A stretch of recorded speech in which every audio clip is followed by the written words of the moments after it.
Muy buenas tardes, bienvenido a otra emisión del Secreto Mejor Guardado. Quiero contarles que en el programa de hoy vamos a hacer foco en el cerebro. Por eso vamos a entrevistar a una persona que es investigador del CONICET y que se dedica a las neurociencias. También vamos a hablar de toda la alimentación que uno puede incorporar a la dieta para tener agilidad en la forma de pensar, para tener una mente sana, un cerebro sano.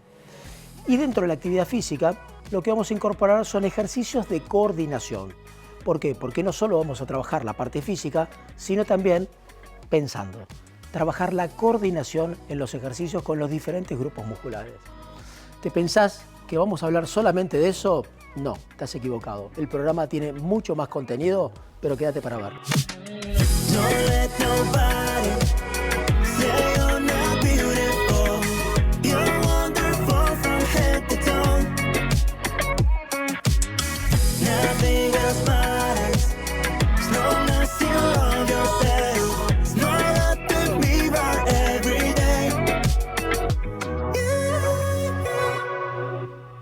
Bueno, llegó el momento de la entrevista.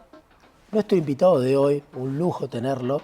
Él es licenciado en Ciencias Biológicas, es director del Laboratorio de Neurociencias de la Universidad de Buenos Aires, es investigador del CONICET y también realizó un doctorado muy interesante que ahora nos va a contar. Él es Fabricio Ballarini. Un placer tenerte con nosotros. Bueno, gracias por la invitación. No, por favor. Te quiero hacer una pregunta, ya que acabo de nombrar el doctorado. ¿En qué se basó tu doctorado? El doctorado es una investigación que hacen los profesionales que duran mucho tiempo, por lo menos entre 4 o 5 años, y el mío tenía que ver con dilucidar, con entender cómo guardamos información adentro de las neuronas. O sea, por ejemplo, ¿cómo sabe una neurona que está guardando, no sé, la cara de alguien, la cara de su hijo, su nombre o el concepto de vaso? ¿Por qué descarta algunos recuerdos y se queda con otros? Si es una célula que no sabe nada sobre tu vida. Bueno, para entender ese mecanismo de cómo una neurona se queda con un recuerdo y descarta otro, bueno, el doctorado fue parte de eso. ¿Cómo hace la célula para guardar ese recuerdo, esa imagen? Es muy... A mí es el tema que te apasiona. Que me apasiona, así que me voy a ahondar y voy a hablar como si estuviese hablando de un hijo, digamos. Nuestros recuerdos se guardan en conexiones entre las neuronas. Nosotros tenemos 100.000 millones de neuronas que algunas se encargan de procesar las emociones, otras se encargan de procesar los movimientos, o sea, todas las funciones, y un grupo específico se encarga de guardar memorias. Las neuronas se conectan unas con otras con unos enlaces electroquímicos que se llaman sinapsis, conexiones sinápticas. Entonces, desde hace un tiempo se sabe que nuestros recuerdos están guardados en esas conexiones, lo cual es muy increíble porque significa que nuestro cerebro es plástico. O sea, ahora que vos estás aprendiendo, conociendo esta información, yo te la estoy contando, o las personas que nos están viendo, su cerebro se está moviendo y hay neuronas que van a conectarse y en esas conexiones van a guardar esos recuerdos. En algún momento esa información se va a ir, la van a perder y eso significa que la neurona se va a desconectar. O sea, todo el tiempo nuestro cerebro está conectando y desconectando cables. Entonces el mecanismo en el cual nosotros estudiamos es saber qué pasa dentro de esa neurona para que la neurona diga, bueno, este recuerdo lo tengo hace 20 años, ¿cómo sabe la neurona que ese recuerdo lo tiene tanto tiempo? Y lo que nosotros descubrimos es que por lo menos el mecanismo que activa eso tiene que ver con las emociones, con los recuerdos que nos impactan, nos generan emociones. Nosotros estudiamos el efecto de la sorpresa. Entonces sabemos que a lo largo de nuestra vida las cosas que nos sorprenden van a perdurar mucho tiempo. ¿Cómo hacemos para cuidar nuestro cerebro? Es importante. Hay un dato que a mí me interesa contar que tiene que ver con que existen distintos tipos de memoria. En principio voy a hablar de las memorias porque es una de las cosas que más nos preocupan a medida que vamos pasando o envejeciendo, ¿sí? A medida que somos más grandes hay una gran preocupación que tiene que ver con nuestros recuerdos. Y hay que contarle a la gente que en ciencia se conoce muchísimo que es el decaimiento natural de la memoria, ¿sí? Vamos a notar que después de los 40, 45 años nos cuesta más memorizar, ¿sí? O sea, nos cuesta más evocar. Quizás no lo veamos tan rápidamente, pero a lo largo del tiempo va a suceder. Eso es un decaimiento natural y es muy lento. ¿Sí? ¿Y cómo se hace para que eso no suceda suceda más lentamente? Exacto, entonces tenemos que encontrar estrategias, primero para no alarmarnos, ¿sí? Decir, bueno, tengo una patología, ¿cómo no recuerdo la cara? Y entender que ese decaimiento es parte de lo normal y después para ver de qué manera puedo hacer que el cerebro sea lo más activo posible. Voy a decir cosas fundamentales que a veces son difíciles de adoptar, pero que son bastante simples. Una tiene que ver con dormir. ¿Sí? O sea, la clave hoy que entienden la medicina puede pasar por el sueño, porque cuando vos estás durmiendo, si bien tu cuerpo está descansando, tu cerebro sigue activo. Sigue trabajando. Sigue activo y sobre todo sigue guardando recuerdos. ¿Sí? Lo que se aprende en la vigilia se consolida durante las fases del sueño. Entonces, si vos dormís mal, toda la parte cognitiva se va a ver afectada.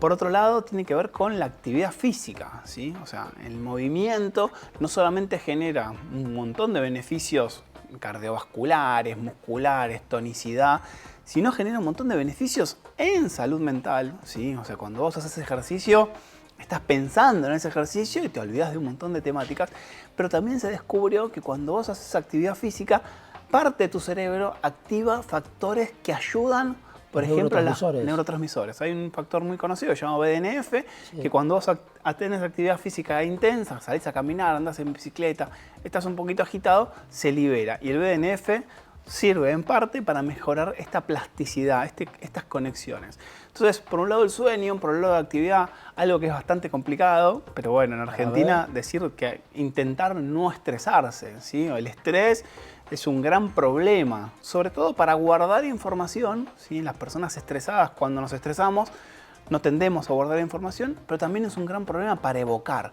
Tenemos dos partes muy distintas del proceso de la memoria, que es una es cuando guardas información y otra es cuando la traes a la conciencia, cuando decís, ay, ¿cómo se llamaba esa persona? Bueno, el estrés no sirve para ninguna de las dos. Si vos estás estresado, te va a costar guardar información y también si estás estresado, te va a costar que te salga. Por eso cuando la sensación que muchas personas dicen, lo tengo en la punta de la lengua, bueno, vas a ver que cuando te tranquilizás, te aparece. Y es ¿sí? así, ¿eh? Y es así. Y algo que está muy al alcance de la mano, que tiene que ver con leer. Ir a los libros, a las revistas, puede ser leer en internet, pero sobre todo historias, leer y contar historias, ¿sí? En el relato, si hay abuelos, si hay abuelas, tíos, o sea, en la unión social, la lectura y la transmisión de conocimiento fortalece mucho las habilidades mentales, porque vos tenés que tener en la cabeza una historia para entender, por ejemplo, una novela. Tenés que hacer un ejercicio de acordarte quiénes son y eso es divertido. Y también cuando se la contás al resto, no sabes lo que estuve leyendo, me pasó tal cosa. Bueno, ese proceso lúdico, que es un juego, cognitivamente fabuloso. Ahora, yo agarro un libro, me pongo a leer una historia o tengo que hacer alguna actividad bien específica, requiere concentración. Sí. ¿Cómo hago para mejorar la concentración? Es muy complejo porque en este mundo... todo está atado con todo. Tal cual. Este mundo en el cual estamos viviendo es el mundo que más está interesado por llamar la atención de distintas maneras, ¿sí? Pensemos en nuestra especie, 50, 100 años atrás, de hecho no había ni luz, uno tenía mucho más tiempo de interacción con las personas, básicamente porque no había otra cosa. De hecho, conocíamos a poca gente, la humanidad hace 100 años no tenía estas redes sociales gigantescas, sino tenía un grupo reducido, se cruzaba con 15, hasta 50 personas, por lo cual la concentración era mucho más fácil. Hoy hay muchos estímulos. Mientras estamos hablando, quizás tenemos el celular, hay una televisión atrás, tenés que pensar qué hacer a la noche. Entonces, los focos de concentración se encuentran muy debilitados si vos tenés muchas ventanas abiertas.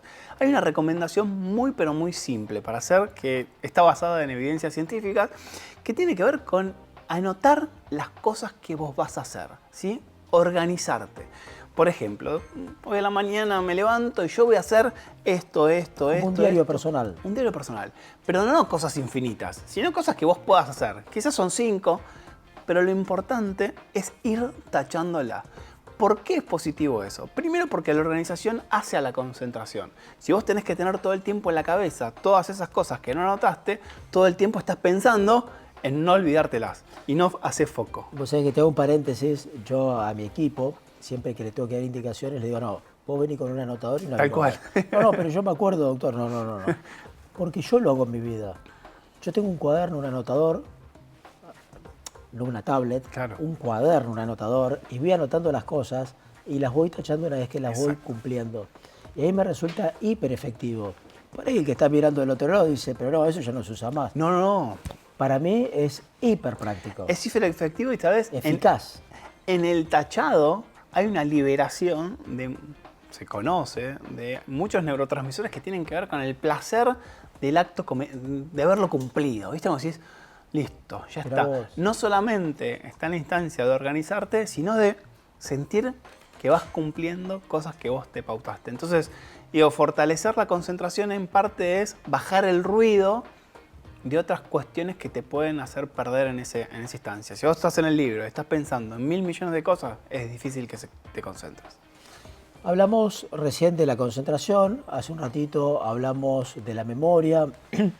Yo cuando veo una tomografía, soy anatomista, hace un ratito lo hemos charlado, además de cirujano plástico y otras cositas más.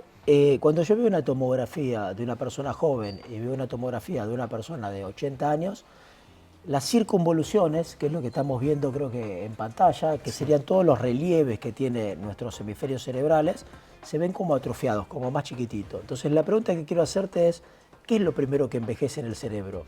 ¿O por qué envejece el cerebro de esta forma? Mira, te voy a contar eso, pero te voy a contar una historia que a mí me vuelve loco. A ver, dale. Que tiene que ver con un descubrimiento que hicieron al comparar cerebros, pero no de personas que estaban a nivel social haciendo distintas actividades, sino, es algo muy famoso que tiene ya muchos años, sino que tiene que ver con personas que estaban en un claustro, con monjas de claustro. ¿Por qué quiero llevarte a ese lugar? Porque las monjas de claustro son personas, son un grupo controlado de gente. ¿Qué significa? Que entraron en un momento al claustro, al encierro ese, y lograron hacer durante todos los años de su vida las mismas rutinas. Entonces, para la ciencia, para la medicina, es un grupo extraordinario para estudiar. Porque en un grupo social, si salimos acá a la calle, la gente hace distintas actividades. Y es difícil saber si hace más o menos ejercicio. En ese lugar, todas hicieron la misma rutina. Pero hay una diferencia. Lo que vieron, las monjas de claustro donaron sus cerebros para ser estudiadas a la medicina. Y los médicos lo que vieron fue un poco lo que vos contás. Había monjas que tenían el cerebro muy deteriorado, pero cuando iban a los registros para ver si las otras compañeras habían visto una patología o hablaban con los médicos, decían que no tenían ningún deterioro cognitivo. Entonces, ¿cómo esta monja que tiene el cerebro muy deteriorado, en imágenes, cuando lo veían, porque de hecho en la entrevista personal no se notaba. No tenían nada. Entonces lo que descubrieron es que cuando las monjas entraban al claustro, dejaban un libro, recién hablábamos de escritura, de toda su vida, que era algo habitual hace décadas atrás, o sea, el libro de viaje. Y lo que descubrieron era que cuando analizaban lo que habían hecho previo al claustro, su formación, si usaban más palabras, si habían viajado, si tenían más estudios, si tenían más fomento, esa información les servía como neuroprotector. De ahí sale la idea de un concepto que se llama reserva cognitiva. ¿Qué significa? Nosotros dos vamos a nacer con los mismos cerebros, como casi todas las personas que nos están escuchando nacen con el cerebro bastante parecido. A lo largo de nuestra vida, lo que va a ser nuestra máquina de guardar información es, vamos a tener, no sé, distintos estímulos. Entonces, imagínate que tu cerebro es como un cuaderno en blanco, donde vos empezás a escribir, ¿sí? Empezás a escribir, aprendí esto. Bueno, si a una persona tiene más actividad cerebral, estudió más, leyó más libros, aprendió idiomas, viajó, tuvo más amigos, fue al club. Bueno, imagínate que ese libro va a estar más completo que otra persona que quizás no tuvo esas oportunidades. ¿Qué va a pasar con la vejez? Se mueren neuronas, es natural. Entonces, la diferencia es con cuántas hojas vos te quedás al final del camino. No es lo mismo una persona que haya constituido cientos de hojas donde va a perder la mitad y va a quedarse con un libro de 50 hojas que otra persona que haya... O sea, en resumen, hay que estimular la actividad cerebral todo el tiempo. Bajo todas las formas que vos acabas de decir y algunas más. Tal cual, la que se te ocurra. Tengo una pregunta que no estoy seguro de la respuesta que me vas a dar, pero a mí me genera intriga. El cerebro del hombre y el cerebro de la mujer anatómicamente son similares. Si yo veo un cerebro de un hombre, veo un cerebro de una mujer, estoy hablando de piezas anatómicas, no logro darme cuenta. Ahora, en el funcionamiento, ¿son iguales? ¿Funcionan de la misma forma? Hasta hace un tiempo se pensaban que no. ¿Sí? O sea, que se pensaba que determinadas características de los varones eran distintivas de las mujeres. Hoy, en la actualidad, en los últimos 2 o 3 años, se descubrió en metaanálisis. El metaanálisis es un trabajo que aglomera todas las publicaciones que hay. Por ejemplo, en vez de estudiar a un grupo de personas, estudian a todos los análisis que estudiaron distintos grupos de personas. Antes era muy difícil hacer esos metaanálisis porque no había supercomputadoras. Ahora que hay supercomputadoras, se pueden hacer análisis de muchísimas y muchísimas cantidades de personas. Y lo que descubrieron es que en algunas situaciones muy puntuales, muy chiquitas, por ejemplo la orientación, ¿sí? La orientación en un plano, en un mapa, es mucho más, somos mejores los varones que las mujeres.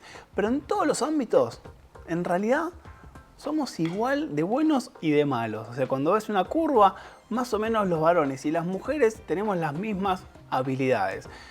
Existe una creencia, existían por resultados previos que, por ejemplo, las mujeres eran mejores con el habla, utilizaban más palabras. Bueno, no. Cuando se vieron grandes volúmenes de datos, se vio que eso no tenía ninguna diferencia. Así que eso es más que una cuestión cultural que pensamos que tenemos diferencias. En el fondo somos iguales, bastante parecidos. Somos iguales. Tiene que quedar en claro que todo lo que estamos hablando se basa en la ciencia y en estudios científicos.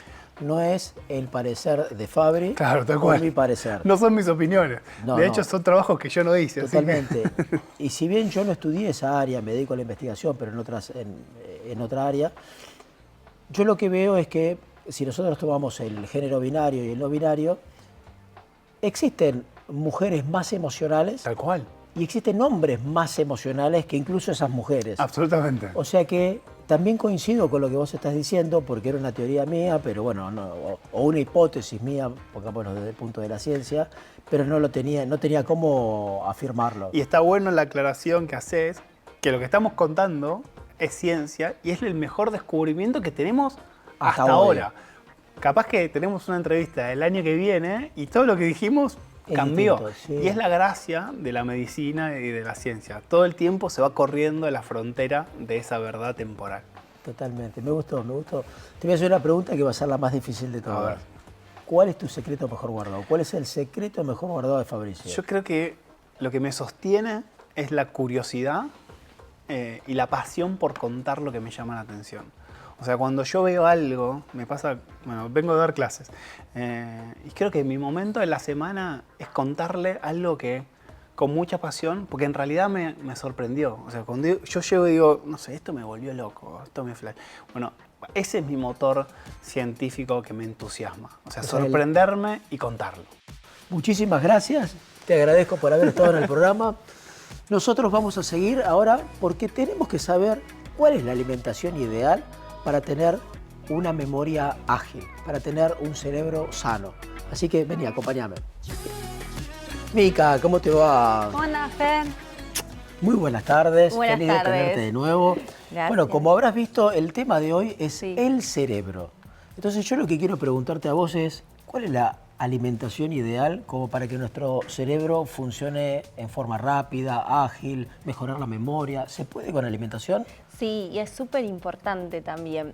Pero hay distintos nutrientes que pueden ser vitaminas, minerales, que son importantes para tener ese cerebro más ágil, como bien decías. ¿Y cuáles son? A ver, no sé, contame vos. Ácidos como omega 3, que ¿dónde los encontramos? Por ejemplo, en caballa, atún, sardina, salmón, Pescados azules. pescados azules, tal cual. Y también en semillas de chía, de lino, pero habría que molerlas para entrar al interior de la semilla y de esa manera aprovechar su omega 3, por ejemplo. Y también en nueces y palta también aportan esas grasas saturadas que necesitamos, monoinsaturadas. ¿Nueces Sí. solamente? ¿En almendras, por ejemplo? También, un poquito más en nueces. Más están. en nueces. Sí. O las semillas de chía y lino, que son más económicas incluso. Estas semillas de chía y de lino, ¿las Sí. tengo que triturar, sí o sí? Sí, porque son muy sensibles a la luz. Entonces, ¿Y cómo las trituro? La podés con un mortero, por ejemplo, ¿De triturar, madera? sí, o con un molinillo de café, Sí. y de esa manera las consumo. ¿Y las mezclo con yogur? ¿Cómo las consumo? ¿Las Mirá, pongo en una ensalada? También las podés consumir como un yogur, viste, como el chía pudding, que es muy conocido, que donde pones semillas de chía, aproximadamente 1 a 2 cucharadas, y a ese yogur lo guardamos toda la noche en la heladera y al otro día lo podemos consumir. Si ahí le quiero agregar unas nueces, ya está súper completo, por ejemplo, ese omega 3, ¿no? O si no, en ensaladas.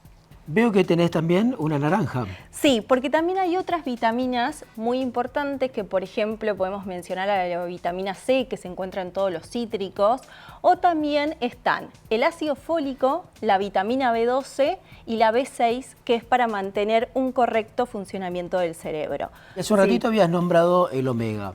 Sí. ¿Qué hay del omega 3 en cápsulas? Mira, yo siempre de Como eso... suplemento, ¿no? Sí, como suplementos. Todo lo que tenga que ver con suplementos, excepto la B12, que sí se puede recomendar más si tiene ese estilo de alimentación, con los otros siempre digo acudir al médico, porque todo se suplementa porque sí, sea de magnesio, de zinc, de todo. Entonces siempre digo, vayan al médico y vean si es necesario esa suplementación, porque también hay de vitamina C, por ejemplo, pero todo, por favor, que vayan al médico y lo chequeen porque es fundamental eso. Sí, me parece, pero clave eso. O sea, para algo hay profesionales que estudian, que saben, hay que consultarles. Hay que consultarles, Y todos no los organismos son automedicar. diferentes. Todos somos completamente distintos, Fer, entonces es fundamental que consulten al médico. ¿Esto qué es? Acelga.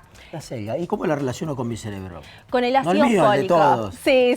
Con el ácido fólico, digamos, que está en todos los vegetales de hoja verde, puede ser, por ejemplo, la selga, la espinaca, el brócoli, ¿sí? El calé también, porque tiene calcio, también tiene zinc. Entonces, como está en todos minerales y vitaminas importantes, por eso nos ayuda al cerebro. Ahora selga. Yo la selga la veo casi siempre en pascualinas, en tartas. En tartas, sí. Eso implica una cocción. Sí. Frente a esa cocción, ¿el ácido fólico se pierde o sigue estando? Máximo en, digamos, que el agua hierva 3 minutos. La pongo ahí y ya está lista. Más de ese tiempo no, porque si no se va perdiendo esas vitaminas o minerales. Bueno, 3 minutos. Importantísima toda la info que nos acabas de Sí. dar. Espero que vos en casa puedas aplicarla.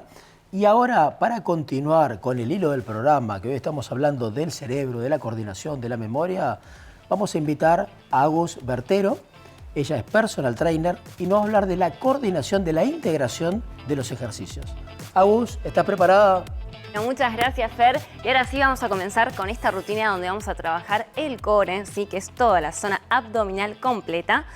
Y también vamos a hacer ejercicios que van a prevenir lesiones lumbopélvicas, ¿sí? De la zona lumbar vamos a cuidar. Y lo bueno de estos ejercicios es que lo pueden hacer todos en casa, ¿sí? Porque son justamente muy cuidadosos. También vamos a trabajar un poquito la coordinación. Así que vamos a empezar con el primer ejercicio. Lo que vamos a hacer es posicionarnos en cuadripedia, ¿sí? Que esto es muy importante que tengan en cuenta que las manos no están ni pasando los hombros ni por atrás de los hombros. Están justamente a la altura, ¿sí? Del hombro, mano a la altura del hombro. Ahí, en esta posición, yo ya estoy con la espalda derechita, ¿sí? Ahora bien, lo que vamos a empezar a hacer es vamos a trabajar y entrar, se utiliza mucho para entrar en calor, no sé si lo conocen, es muy conocido como el gato contento, gato enojado, ¿sí? Entonces, gato enojado, vamos a tirar bien, apretar bien profundo el abdomen, el ombligo hacia adentro y vamos a respirar. Inhalo. Y cuando exhalo, vamos a hacer el movimiento contrario, ¿sí? Llevamos la cabeza hacia arriba y exhalamos justamente. Eso sí, no fuercen la zona lumbar, ¿sí? No lo fuercen demasiado. Es hasta donde ustedes se sientan cómodas, ¿sí? O cómodos. Entonces, inhalo. Y llevo la cabeza hacia abajo, hago una curvatura de la columna lumbar y exhalo. Inhalo, contraigo el ombligo y exhalo. Esto pueden ser 3, 5 segundos más o menos que lo van a repetir. Y pueden hacer 10, inhalo, exhalo, 12 repeticiones, ¿sí? Y pueden hacer 3 series también de este mismo ejercicio. Ejercicio número 2, ¿sí? Donde vamos a estar también trabajando el core. Va a ser un poquito ¿sí? Más exigente, y vamos a también trabajar un poquito más la coordinación. Seguimos en la misma posición, ¿sí? de cuadrupedia. Ahí está. Y lo que vamos a hacer es extender una pierna. Extiendo la pierna sin levantarla demasiado, ¿sí? La extiendo ahí apoyando el pie. Entonces, ahí lo que voy a empezar a trabajar, voy a empezar a sentir un poco más los transversos y los oblicuos, ¿sí? Entonces voy a trabajar más en profundidad lo que es el core. Súper importante, trabajar bien en profundidad la zona del core. Y es súper sano, como ven esto, porque cuida muchísimo la zona lumbar. Entonces, una y luego la otra. Una pierna, contraigo, como siempre respiro, ahí, exhalo. Inhalo y exhalo. ¿Sí? Van a empezar a sentir también el trabajo de hombros y tienen que concentrarse en, como les digo siempre, meter el ombligo para adentro para poder contraer el abdomen. Porque muchas veces lo hacemos o queremos pasar a una plancha tradicional y se nos cae la cadera o subimos demasiado la cola. ¿Y qué va a pasar ahí? Vamos a terminar lesionándonos, que es lo que no queremos.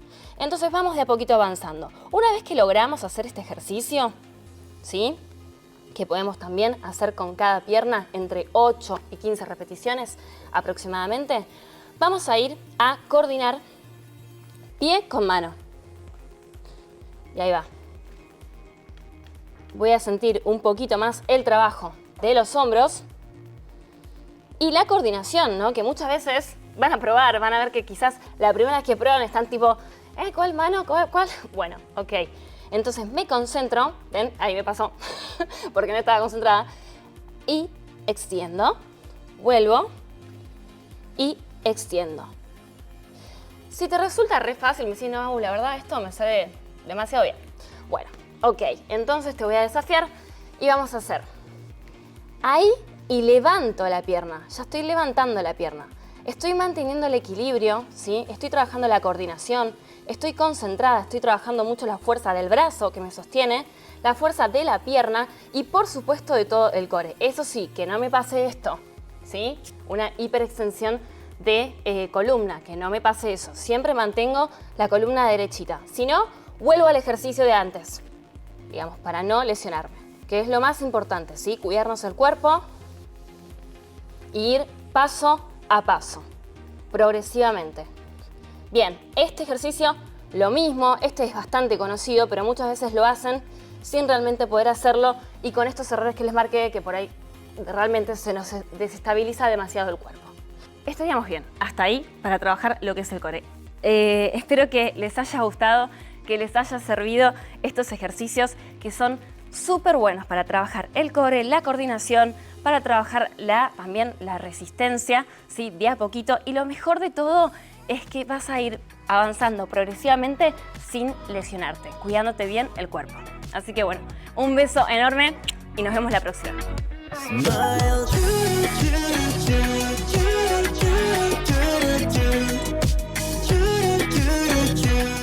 Hasta recién estuvimos hablando del cerebro, cuál es la alimentación ideal, qué pasa con la pérdida de la memoria, cómo mejorar la concentración, también sobre ciertos ejercicios que se pueden realizar.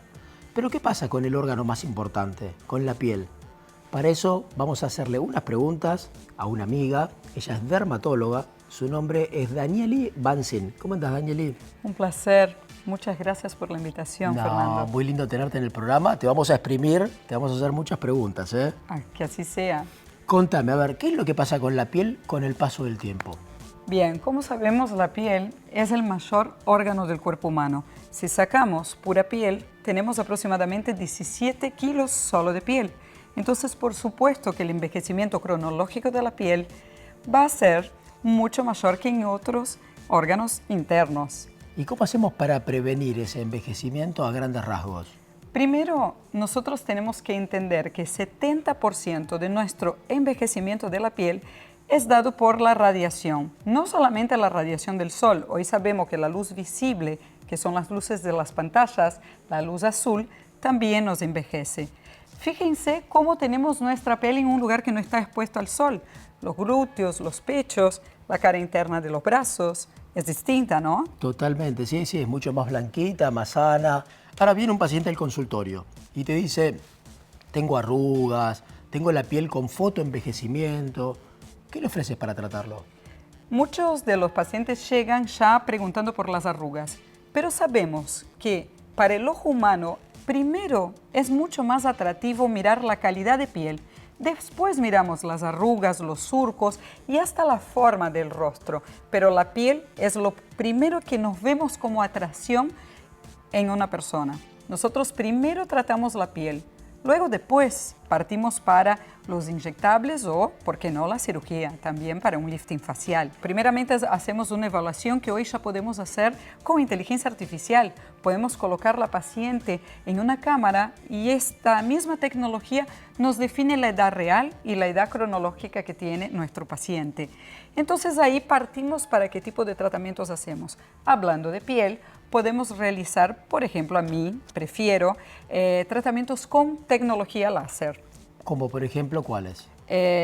Por ejemplo, un láser que puede tratar todas las capas de la piel, inclusive llegar a las capas más profundas de la piel. Por ejemplo, Fotona 4D. ¿Qué es específicamente? Es un láser que tiene 4 longitudes de onda, por eso se llama Fotona 4D. Tiene 2 láseres de erbium y 2 láseres de neodimio YAG. Eso yo puedo tratar desde la textura, los poros, las arrugas finas, cicatrices y también si el paciente tiene algún tipo de patología, por ejemplo, la rosácea. O sea que vos vas programando el equipo acorde a las necesidades de cada paciente para mejorar la textura o la piel en general. La piel, las arrugas finas y también tensar, porque si yo tengo una piel sana, nos va a impactar directamente sobre los signos del envejecimiento que tiene mi paciente. Cuando hablabas del el erbium tratás a nivel superficial toda la piel, ¿no? Superficial y también algunas arrugas finas. Y neodimio YAG, que es otro tipo de tecnología que está incluida dentro de este equipo, ¿qué tratás con eso? Con el neodimio YAG del Fotona nosotros podemos tratar tensar y podemos tratar la parte vascular de la piel. La parte vascular de la piel, muy bien. Tenemos unas preguntas que vienen directo desde el Instagram y vos nos vas a dar todas las respuestas. A ver, por ejemplo, la primera es Elba, de 70 años, de Bernal, que nos dice, ¿hasta qué edad se puede recuperar la elasticidad de la piel? Tengo 70 años, nos dice. No hay una edad límite. Lo único que quizá una paciente de 30 años requerirá menos sesiones que la paciente de 70, pero bienvenida sea y que venga a mi consultorio a hacer un tratamiento para la elasticidad de la piel, ¿no? Pero, por ejemplo, ¿puede llegar a tener con 70 años la piel de los 20? No, por supuesto que no. Eso hay que aclarárselo siempre a los pacientes, que cada paciente es un mundo distinto y que todos tienen límites alcanzables independientemente de que el profesional elija el tratamiento correcto. En la próxima pregunta nos dicen, tengo arrugas, no quiero inyectarme nada. ¿Hay algo para mí? Por supuesto que sí, justamente estamos hablando de la tecnología láser. Y hay algo muy importante para entender, la calidad de la piel no se opera. Entonces, si nosotros podemos tratar la calidad de la piel con tratamientos que sean en la piel propiamente dicha, con tecnología, con láser, radiofrecuencia, ultrasonidos microfocados, peelings también, nosotros vamos a impactar directamente para reducir los signos de envejecimiento. O sea que sí podemos hacer algo sin inyectables. Los inyectables hoy están de moda, pero no necesariamente tienen tanta indicación. Esta es una opinión de Fernando Felice, una opinión mía. A mí también. Bueno, la incluimos a la doc. Están sobreindicados hoy en día en la Argentina y en el mundo. Vamos a la próxima pregunta. ¿Qué es mejor para la piel caída? ¿La toxina botulínica o el láser? Una piel flácida, imagino que quieren decir.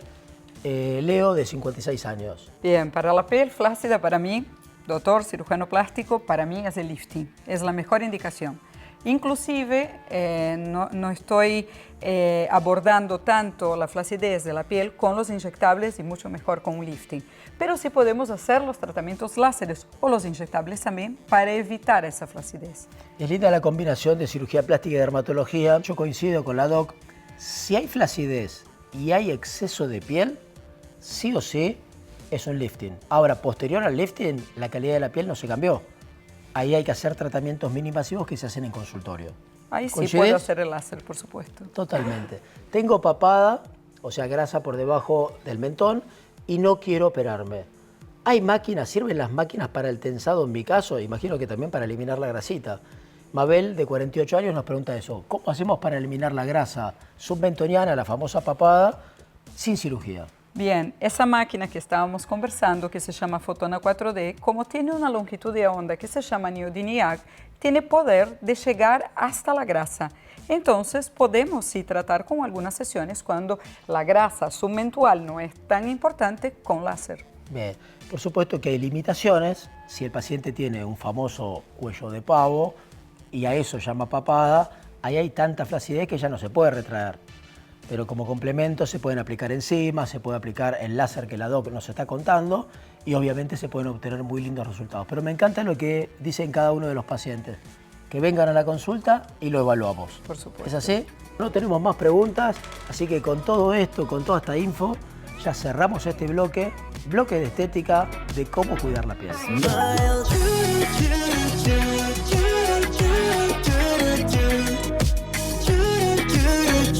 Este bloque lo vamos a destinar a hablar de colgajos.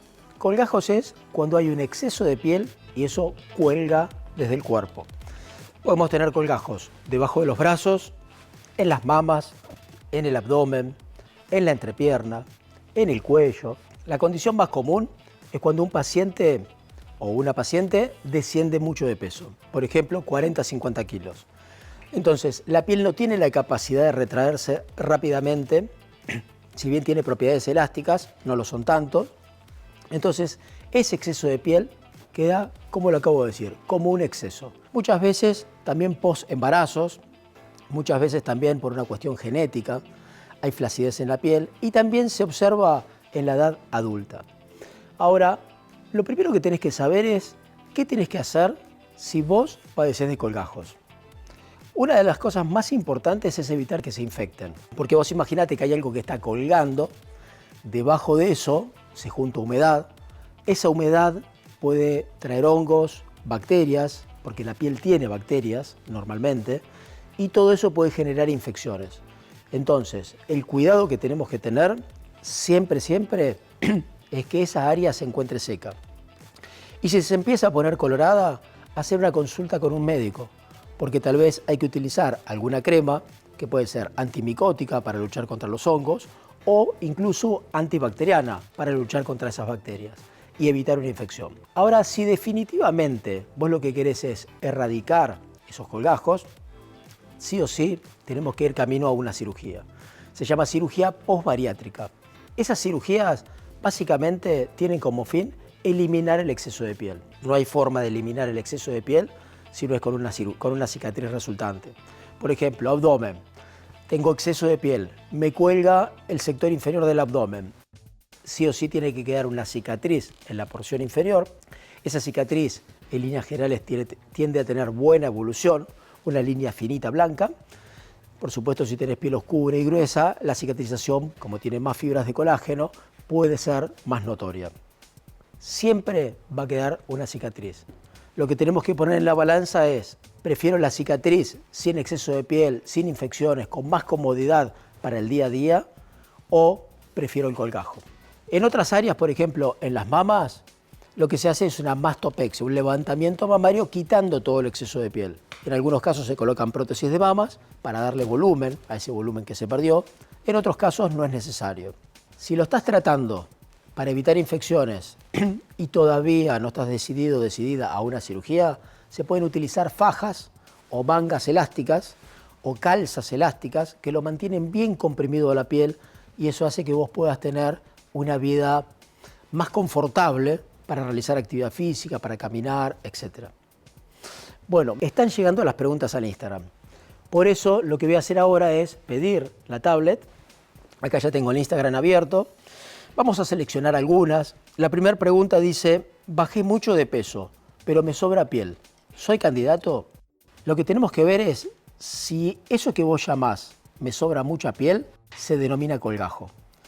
Si esa es la respuesta, sí, por supuesto que sos candidato a realizar una cirugía para eliminar ese colgajo. Y como ya dije antes, ese colgajo puede estar en los brazos, en la entrepierna, en la papada, en las mamas, en el abdomen, etcétera, etcétera. Se puede realizar una cirugía.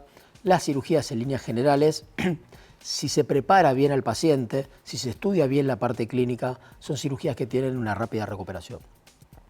Vamos a la pregunta número 2. Detrás de las piernas tengo mucha flacidez. el ejercicio no me funciona.